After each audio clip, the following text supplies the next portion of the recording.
your wrist and try to break it like that. And sometimes that'll work. If someone that's incredibly strong has really good grips, this isn't gonna work, all right? So instead of trying to force the break, do something else that makes him want to break, which is go for a high collar.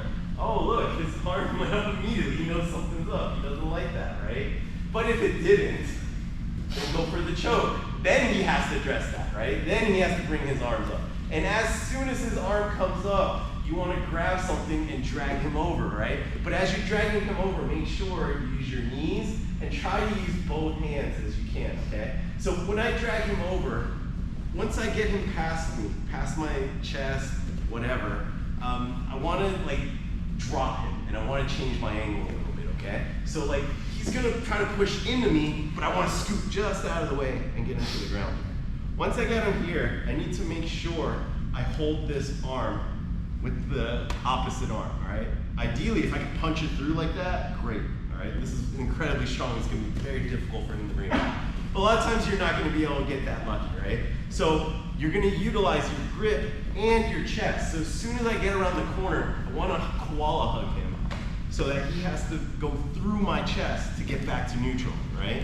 Now, from here, all right, we have a lot of things we can do, but today let's just work on the back take, okay?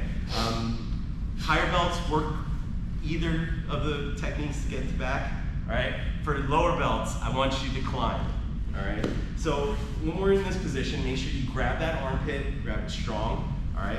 Now, I want to start circling slowly, and when it's time to go, let me step back a second. When you get to this position, there's gonna be about good 10, 15 seconds where he's gonna go crazy. He's gonna desperately try to fight this back. He survived that for a little bit, right? And as soon as it slows down, that's your opportunity, okay? So you're gonna let go of this grip, because now he's stuck here. I'm gonna get up to my elbow, then to my hand, all right? Once I do that, I need to free this leg. Higher belts, obviously he's gonna know. He's gonna attack that leg and he's not gonna let it out, right? So, but lower belts, I think you're gonna be okay. So don't worry too much about that right now. So I want you to slide out, but I don't want you to slide your leg all the way out, okay? So as I'm coming out, I already have a hook right here. This is one of the hardest hooks to get when they're in turtle, but you're getting it free right now, right? So just slide it in there. So you're going from the opposite side, sliding in, and get one hook, all right? Make sure when you get this hook, you have this strong on the armpit or collar wrapped around the armpit, all right? Now from here, you can do your standard turtle attacks, push down his shoulder, roll him, get your hooks in that way. But you guys, I want you to practice climbing up, all right? So don't be lazy. Hold him down, shoot up, and get your hooks and get into this position here, all right? If he's blocking with his elbow, then get that underhook and push it out of the way, or grab him up, lift him up, put whatever you gotta do, all right? Jiu-jitsu is a game of like, you know, if it's not there, force it. All right. So once I have this, get your seatbelt. Seatbelt's okay. That's something kind of like we tell you by default. Sometimes you don't always want the seatbelt. Sometimes you want double under. If maybe I can push him forward and try to slam him to the ground, that's pretty good. But if you don't know what to do, get your seatbelt, then roll him back, okay?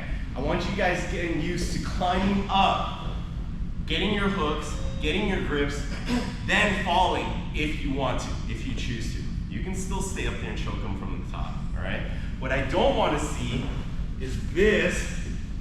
You throw a lighthearted leg over and you pull back and then you pull yourself back into bottom side control or half guard. I see that way too often with you. You did all this work to get to a prime position. Go that last little bit, climb, get the full back take, okay?